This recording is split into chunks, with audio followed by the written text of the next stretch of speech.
Welcome to ரோலி studio. என்ன உங்களோட ரோலி இன்னைக்கு ரொம்ப அழகான பெயிண்டிங் ஒர்க் கற்றுக்க போகிறீங்க. ஸ்டார்ட் டு எண்ட் எப்படி ட்ரா பண்ணணுங்கிறதுலேருந்து சொல்லி தர போகிறேன். இப்போ நம்ம ட்ரேஸ் எடுக்கல, ஃப்ரீ ஹேண்டில் ட்ரா பண்ண போகிறோம். ஸோ ஃபஸ்ட்டு பிக்சர் நீங்கள் இப்படி வரைஞ்சிட்டு அதை வந்து ட்ரேஸ் எடுத்து ஸ்லீவுக்கு பேக்குக்கு எல்லாத்துக்கும் யூஸ் பண்ணிக்கலாம். இது வந்து ஃபஸ்ட்டு ஸ்லீவுக்கு ஒரு சர்க்கிள் போட்டேன், அதில் ப்ளஸ் மாதிரி நடுவில் போட்டிருக்கேன் பாருங்கள். ஸோ மேலே ஹாஃப் சர்க்கிள் இருக்கு இல்லையா, அதில் இப்போ நான் ட்ரா பண்ணுற மாதிரி பண்ணிகிட்டே வாங்க. ஸோ பர்ஃபெக்ட் டைமென்ஷனில் லோட்டஸ் வரும். ஈவன் உங்களுக்கு வந்து ஸ்ட்ரீட்டில் வந்து ரங்கோலி மாதிரி போடும் போதெல்லாம் கூட இந்த மெத்தடை யூஸ் பண்ணலாம். ஸோ ஃபஸ்ட்டு ஒரு சென்டரில் சின்னதாக வரைஞ்சி பாருங்கள். அதை விட கொஞ்சம் டாலாக 3 பெட்டல் லெஃப்ட் சைட்லேயும் 3 பெட்டல் ரைட் சைட்லேயும் போடலாம். ஸோ இது வந்து ரொம்ப easy tips for drawing the picture. இந்த மாதிரி என்ன ஃபிகர்ஸ் வேணாலும் நீங்கள் எழுதிட்டு போயிட்டே இருக்கலாம். நான் ஒன்று ஒன்றா ட்ரை பண்ணுறேன் உங்களுக்கு ட்ராயிங்குமே டீச் பண்ணுறதுக்கு. ஸோ மேலே வந்து அந்த பெட்டல் அந்த 3Dயில் ரவுண்டாக இருக்க மாதிரி தெரியணும் இல்லையா லோட்டஸ், அதுக்காக மேலே வந்து பெட்டல் ஒன்று எக்ஸ்டெண்ட் பண்ணதும் அது டால் ஆகிடும். இப்போ வந்து ஸோ 3+3 வரைஞ்சோம், சென்டரில் வரைஞ்சிருக்கோம், பேக் சைடு ஒன்று போட்டிருக்கோம். ஸோ இப்போ கீழே என்ன பண்ணலான்னு பார்க்கலாம் வாங்க. நெக்ஸ்ட்டு கீழே இருக்க ஹாஃப் சர்க்கிளில் இந்த மாதிரி வந்து ட்ரா பண்ணுறீங்க. அந்த பெட்டல்ஸ் வந்து கொஞ்சம் விரிஞ்சிருக்கும் இல்லையா லோட்டஸ்து, நல்ல ஒரு ப்ளூமாக இருந்ததுன்னா எப்படி இருக்கும் லோட்டஸ், அந்த ஃபீல் கொண்டு வர போகிறோம். ஸோ சென்டரில் ஒன்றும் 2 பக்கம் சிங்கிள் பெட்டல் போட்டிருக்கோம். அதுக்கப்புறமா மேலே வரைஞ்சி பாருங்கள், அதையும் இதையும் லிங்க் பண்ணுற மாதிரி ஒரு பெட்டல். ஸோ என்ன அழகாக ஷேப் வந்திருக்குன்னு பாருங்கள். அண்ட் இது வந்து நீங்கள் ஈஸியாக வரைஞ்சிடலாம். ஸோ ட்ரேஸே உங்களுக்கு தேவையில்லை. நெக்ஸ்ட் ஸ்லீவ்லையும் இதே மாதிரி ட்ரா பண்ணலாம். அந்த சர்க்கிளோட சைஸ் மட்டும் ஒரே மாதிரி வச்சுக்கோங்க. அந்த சர்க்கிள் சைஸை பொறுத்து தான் லோட்டஸோட சைஸும் வரும். அதை விட சூப்பர் 3Dயில் எப்படி வந்து அந்த லோட்டஸோட லீஃப் எல்லாம் வந்து போடணும்னு நான் சொல்லித்தரேன். ஸோ ஒன்று எப்படி கிறுக்கிக்கிட்டு இருக்கேன்னு பாருங்கள். ஸோ நான் ஜஸ்ட்டு ஒரு மார்க் மட்டும் எனக்கு வச்சுக்கிட்டேன், இந்த இடத்துல இது போடலாம் இது போடலான்னு. அது மாதிரி நீங்கள் இந்த பிக்சர் பார்த்தீங்கன்னா உங்களுக்கு அந்த ஐடியா வந்துடும். ரொம்ப ஈஸி. இந்த பிச்வாய் இப்போ ரொம்ப ஃபேமஸாக இருக்குது இல்லையா, பிச்வாய் பெயிண்டிங், பிச்வாய் பிரிண்ட் எல்லாமே. So it's a kind of Pichwai. லோட்டஸும் இதுவும் அந்த கோமாதா மட்டும் நம்ம போடலை, பிகாஸ் அது கொஞ்சம் ஈக்குவல் டு காட் இல்லையா, அதனால வந்து வெறும் ஃப்ளவரும் லீவ்ஸை மட்டும் நான் எடுத்திருக்கேன். ஸோ லோட்டஸ் அந்த பெட்டல் எப்படி ட்ரா பண்ணி அது 3Dயில் அந்த இலையெல்லாம் வந்து அப்படியே எம்போஸ்டாக 3Dயில் நிற்கிற மாதிரி இருக்க போது பார்க்க தான் போகிறீங்க. அண்ட் ரொம்ப ஈஸியாக பண்ண போகிறோம். ஸோ இது வந்து பெயிண்ட் ரோஸ் கலர் எடுத்துகிட்டு இருக்கேன். எப்போவுமே பெயிண்டிங்கில் நான் ஒரு சூப்பர் டிப் சொல்லித்தரேன் உங்களுக்கு. இப்போது ஒரு டார்க் கலர் ஒன்று எடுத்திருக்கீங்கன்னா அதோட ஒயிட் மிக்ஸ் பண்ணிங்கன்னா ஒரு கலர் வரும். ஸோ ஃபஸ்ட்டு ஷேடிங்க்கு அதை யூஸ் பண்ணிக்கிறீங்க. டார்க் கலரும் ஒயிட்டும் கூட அப்படியே இருக்கட்டும். ஸோ 3 கலர்ஸ் இப்போ நம்மக்கிட்ட இருக்க மாதிரி கவுண்ட். இந்த ஷேட் மிக்ஸ் பண்ணுறது அந்த குவான்டிட்டி அப்ராக்ஸாக பார்த்துக்கோங்க நீங்கள். பட் நீங்கள் கரெக்டாக அதே மாதிரி பர்ஃபெக்டாக கலக்கல நெக்ஸ்ட் டைம் போடும்போது கொஞ்சம் ரேஷியோ மாறுதுனாலுமே பெயிண்டிங்கில் சூப்பராக நம்ம அதை திருப்பியும் கொண்டு வந்துட முடியும். கொஞ்சம் வாட்டர் போட்டு பண்ணால் லைட் ஆகிடும், கொஞ்சம் டார்க் கலர் டச் பண்ணிங்கன்னா இன்னும் கொஞ்சம் டார்க் கொடுத்துடலாம். ஸோ முடிஞ்ச வரைக்கும் வந்து ஒரு லாட்டில் மிக்ஸ் பண்ண பாருங்கள் பெயிண்ட்டை. அப்படி இல்லைனாலும் பரவாயில்ல, we can do it. என்ன வேணுமோ பண்ண முடியும். ஸோ இப்போ பாருங்கள் டிப்ஸ் நான் உங்களுக்கு சொல்லித்தரேன். ஃபஸ்ட்டு வந்து நம்ம மிக்ஸ் பண்ண கலரை போட்டேன், அதுக்கப்புறம் ஒயிட்டு கொஞ்சம் கொடுக்குறேன். இந்த ஒயிட்டு கொடுக்கலன்னா அந்த ஃபீல், அந்த ரியலிஸ்டிக்காக லோட்டஸ் இருக்குமே அந்த ஃபீல் வராது. வெறும் ரோஸ் நீங்கள் அடிச்சிங்கனாலும் வெறும் பிங்க் அடிச்சிங்கனாலும் இந்த ஃபீல் வரவே வராது. அதுலேயும் மெர்ஜிங்லேயும் பார்த்தீங்கன்னா கீழே இருந்து ஒயிட் அடிக்கிறேன் இல்லையா, திருப்பியும் அந்த பிங்க் கலர் எடுத்து மேலேருந்து மெர்ஜ் பண்ணி விடணும். இப்போ நான் உங்களுக்கு இதில் இன்னொரு முறை காமிக்கிறேன். இப்போ ஒயிட் வந்து நம்ம அந்த மேலே போட்டது நல்லா தெரியுது இல்லையா, அதை பிளெண்ட் பண்ணுறேன் பாருங்கள். ஸோ இப்போ pink colour brush, flat brush எடுத்துக்கிட்டேன். ஸோ மேலேருந்து திருப்பி அந்த பிங்க்கை வந்து ஒரு மாதிரி பிளெண்ட் பண்ணி அப்படி தேய்ச்சி விடும்போது உங்களுக்கு அழகாக மெர்ஜ் ஆகிக்கும் எல்லாம். ஸோ ரொம்ப அழகான ஃபீல் வரும். ஸோ ஃபஸ்ட்டு வந்து லைட் கலர் நம்ம மிக்ஸ் பண்ண கலர் அடிக்கிறீங்க, அப்புறம் ஒயிட் அடிக்கிறீங்க, திருப்பியும் மிக்ஸ் பண்ண கலரையும் ஒயிட்டையும் பிளெண்ட் பண்ணுறீங்க. இப்படி பண்ணிங்கன்னா தான் அது அழகாக வரும். இப்போ நல்லா ட்ரை ஆகிடுச்சான்னு செக் பண்ணிவிட்டு என்ஷூர் ஆனதும் அந்த நம்ம டார்க் ஷேட் வச்சுருக்கோம் இல்லையா, ஒயிட் கலக்கிறதுக்கு முன்னாடி இருந்த ஒரிஜினல் ரோஸ், அதை வச்சு அவுட்லைன் போடுறோம். இந்த அவுட்லைன் கொடுத்தா தான் எம்போஸ்டாக இந்த 3D ஃபீல்டில் ஃப்ளவர்ஸ் வரும். ஸோ பெயிண்டிங்கில் இது வந்து very best thing to be done. அவ்வளோ அழகாக இருக்கும் பார்க்குறதுக்கு. அவுட்லைன் கொடுக்கலன்னா அதோட லுக் வந்து வேறு சைல்டிஷாக தெரியும். அவுட்லைன் கொடுத்ததுக்கப்புறம் மெச்சூர்டாக இருக்கும் அந்த பிக்சர்.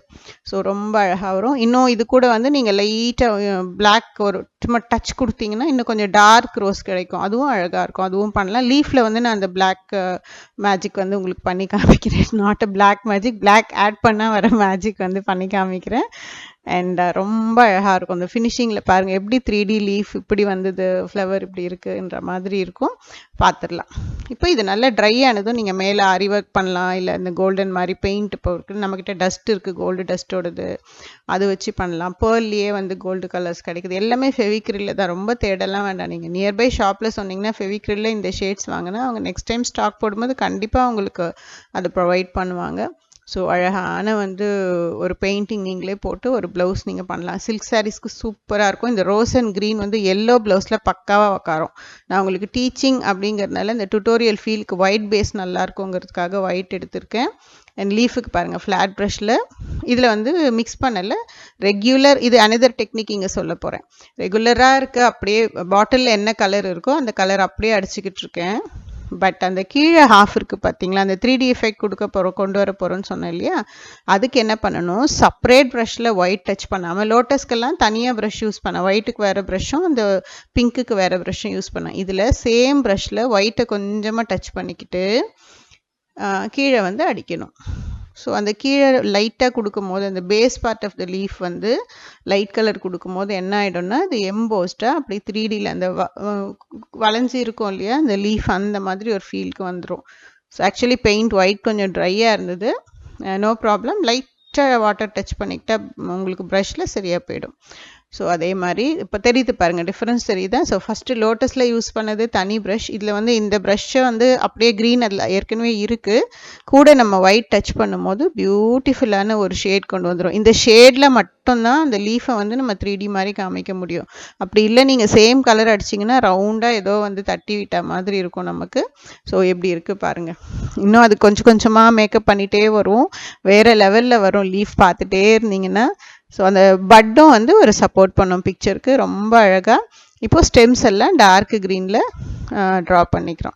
அந்த லீவ்ஸில் பார்த்தீங்கன்னா டார்க் க்ரீன் அடித்தேன் இல்லையா, அதுலேயுமே கொஞ்சம் அந்த ப்ரஷ்ஷோட லாஸ்ட் ட்ரை மாதிரி இருக்கும் பாருங்கள், அந்த லைட் கலர் ஒயிட் மிக்ஸ் ஆனது, அதை வச்சு அப்படி ஒரு கோடு போட்டு விட்டேன்.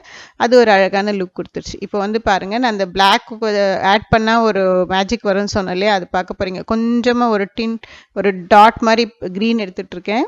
இப்போ பிளாக் வந்து ஆக்சுவலி ரொம்ப கொஞ்சமாக தான் வேணும். ஸோ நான் பிளேட்டில் ட்ரான்ஸ்ஃபர் பண்ணலை, அப்படியே லிட்லேருந்து யூஸ் பண்ணிக்கிறேன். ஒரு டிப் தான், பென்சில் டிப் எப்படி இருக்கும் பாருங்கள், அந்த அளவு தான் டச் பண்ணணும். ஃபஸ்ட்டு பிளாக் டச் பண்ணிக்கிட்டேன், கூடவே க்ரீன் டச் பண்ணிக்கிட்டேன். அப்போ என்ன ஆகும், நம்ம ட்ரா பண்ணும்போது அந்த டார்க் க்ரீனோட எஃபெக்ட் வரும். கொஞ்சம் பிளாக் வரும், கொஞ்சம் க்ரீன், கொஞ்சம் டார்க் க்ரீனாக வரும். பட் இந்த அவுட்லைன் கொடுத்த உடனே அந்த பிக்சரோட தலையெழுத்தே மாறி போயிடும். வேறு மாதிரி ஒரு 3D எஃபெக்ட், அந்த பியூட்டி கிடைக்கும் அதுக்கு. ஸோ பிங்க்குக்கும் நான் இதை தான் சொன்னேன், இன்னும் கொஞ்சம் பிங்கோட வந்து லைட்டாக பிளாக் மிக்ஸ் பண்ணி அடிச்சிங்கன்னா அந்த லீஃப் எல்லாம் இன்னும் ரொம்ப, லீஃபில் பெட்டல்ஸ்லாம் இன்னும் கொஞ்சம் எலவேட் ஆகும். ஸோ எப்படி இருக்குது பாருங்கள், அந்த அவுட்லைன் கொடுத்ததுக்கு அப்புறம் வர எஃபெக்டும் முன்னாடி இருந்ததும் நீங்கள் பார்த்துட்ருக்கீங்க. ஸோ இப்போ எல்லாத்துக்கும் அந்த மாதிரி டச் நம்ம கொடுத்துக்கலாம். ஃபஸ்ட்டு லைட்டாக பிளாக் டச் பண்ணிக்கிறீங்க, கூடவே க்ரீன் டச் பண்ணிவிட்டு அதுக்கப்புறமா போடுறீங்க. ஸோ ரெண்டுத்தையும் மிக்ஸ் பண்ணி நான் டார்க் கலராக எடுத்து அடிக்கிறேன் அப்படின்னா இந்த எஃபெக்ட் வரவே வராது. அது ஒரு மாதிரி டார்க் க்ரீன் யூஸ் பண்ண மாதிரி ஆகிடும், நல்லா இருக்காது. ஸோ ஒரு பிளாக் டச் பண்ணும் போதும் நம்ம அந்த அவுட்லைன் டச் பண்ணும்போதும் அந்த ஃபிகர் எவ்வளோ எலவேட் ஆகுதுன்னு பாருங்கள். அண்ட் இன்னும் கூட கொஞ்சம் பெண்டிங் இருக்குது. அந்த பட்டில் வந்து ஒயிட் டாட்ஸ் வச்சிடலாம். ஸோ எவ்வளோ ரியலிஸ்டிக்காக ஒரு பிச்சுவாய் வந்துட்டுருக்குன்னு பாருங்கள். ஆக்சுவலி எனக்கு வந்து கீழே அது ரெண்டும் டார்க் கலரே போட்டிருந்தேன், அது அவ்வளோவா பிடிக்கல. ஸோ லீஃப்க்கு மேட்ச் ஆகிற மாதிரி இதுலேயும் கீழே லைட் பண்ணிவிட்டு மேலே லைட்டாக வாட்டர் டச் பண்ணி, ரொம்ப லைட்டாக டச் பண்ணணும், இல்லைனா கிளாத்தில் ஊறிட்டு அது வெளியெல்லாம் போயிடும். இப்போ பாருங்கள், இந்த லைன்ஸ் போட்டோன்னே இன்னும் 3D எஃபெக்ட் ஒரு எக்ஸ்ட்ராவாக வருது பாருங்கள். ஸோ குட்டி குட்டி குட்டி டெக்னிக்ஸ் தான். ஸோ இன்றைக்கி நிறைய டெக்னிக்ஸ் நீங்கள் கற்றுக்கிட்டு இருக்கீங்க. பிங்க்கில் வந்து எப்படி பண்ணணும், அண்ட் க்ரீனில் நான் என்ன பண்ணியிருக்கேன் எல்லாமே. ஸோ இப்போ இந்த பென்சில் வந்து எதுக்கு காமிச்சுட்டு இருக்கேன்னா, அந்த லீஃப் வந்து நான் மேலே போட்டேன் இல்லையா அந்த லைன், அதை வந்து கொஞ்சம் கீழே இன்னும் இப்படி இங்கே வரைஞ்சிங்கன்னா இலை அப்படியே இன்னும் கொஞ்சம் விரிஞ்சா மாதிரி இருக்கும். இப்போ ரொம்ப குவிஞ்சா மாதிரி இருக்கு இல்லையா, அது கொஞ்சம் விரிஞ்சா மாதிரி வரும். ஸோ எவ்வளோ ஃப்ளாட்டாக இலை வேணுமோ நீங்கள் அந்த அளவுக்கு பண்ணிக்கலாம். ஸோ நல்ல ட்ரை ஆனதும் நம்ம பென்சில் மார்க் எல்லாம் போகிற மாதிரி ஃபுல்லாக வந்து எரேஸ் பண்ணிட்டேன். எப்படி இருக்குது பாருங்கள் பிக்சர், நம்ம எப்படி கிறுக்கி எப்படி ஸ்டார்ட் பண்ணோம். இது வந்து ஃபெவிக்ரிலோட 3D liner. 3D liner use பண்ணலாம். நீங்கள் ஆரி ஒர்க் தெரிஞ்சவங்களா இருந்தால் ஆரி ஒர்க் பண்ணலாம், இல்லை ஃபுல்லாக உங்களுக்கு டைம் நிறையா இருக்குன்னா கட் பீட்ஸ் வச்சு போட்டிங்கன்னா வேறு லெவலில் இருக்கும். இது எனக்கு எப்போவுமே டைம் லிமிட்டட் தான். ஸோ ஃபாஸ்ட்டாக நான் என்ன பண்ணுறேன், 3D லைனர் யூஸ் பண்ணுறேன். இந்த கூட வந்து சீக்வென்ஸ் எல்லாம் வச்சு இந்த சம்கி வைப்போம் இல்லையா, அந்த மாதிரி வச்சு நீங்கள் பண்ணலாம். ஸோ என்ன பண்ணிங்கனாலும் இந்த பிக்சர் ஃபஸ்ட் கிளாஸாக தான் வந்து நிற்கும் அவுட்புட். ஸோ ரொம்ப அழகான ஸ்லீவ் இப்போ உங்களுக்கு ரெடி ஆகிடுச்சு. பேக் நெக்குக்கு இதையே ஸ்ப்ரெட் பண்ணி இன்னும் கொஞ்சம் நிறைய போட் நெக் ஹை நெக்கில் பண்ணிங்கன்னா பிச்சுவாய் ரொம்ப அழகாக இருக்கும். ஸோ இப்போ ஃபுல்லாக 3D லைனிங் கொடுத்தாச்சு. இது ட்ரை ஆகட்டும். இது ஒரு 4-5 ஹவர்ஸ் ஆகும் ட்ரை ஆகிறதுக்கு. ஸோ ட்ரை ஆகிடுச்சு and I'm going for final output video. So எப்படி இருக்குது பாருங்கள். இதில் வந்து இன்னும் சீக்வென்ஸ்லாம் நிறைய ஆட் பண்ணலாம். நான் வந்து உங்களுக்கு கம்ப்ளீட்டாக பெயிண்டிங் வந்து இன்றைக்கி சொல்லி கொடுத்துருக்கேன். அது மேலே அந்த ஃபைனல் ஒர்க் எப்படி பண்ணுறீங்கிறது கம்ப்ளீட்டாக உங்கள் கையில் தான் இருக்குது. பட் இந்த ஸ்லீவ் போட்டிங்கன்னா யோசிச்சு பாருங்கள், any cotton sari, painted sari, நான் அந்த காதி சாரீ சொன்னேன் பாருங்கள், அதுக்கெல்லாம் கூட இந்த மாதிரி ப்ளவுசஸ் தான் நான் சொன்னேன். அவ்வளோ அழகாக இருக்கும். நம்ப மாட்டீங்க, it will take 1 or 2 hours for you. ஆனால் பயங்கர சாட்டிஸ்ஃபைடாக இருக்கும். இவ்வளோ அழகான பிக்சர் நம்மளா பண்ணோம். உங்களுக்கு ட்ராயிங் ஸ்கில் இம்ப்ரூவ் ஆகும் அண்ட் பெயிண்டிங் ஸ்கில் இம்ப்ரூவ் ஆகும். உங்களுக்குள்ளே இருக்க பெயிண்டரை தட்டி எழுப்ப போகிறீங்க. இன்றைக்கி எனக்கு ஃபோட்டோஸ் அனுப்ப போகிறீங்க ஒர்க்கெல்லாம் முடிச்சுட்டு. பாய்.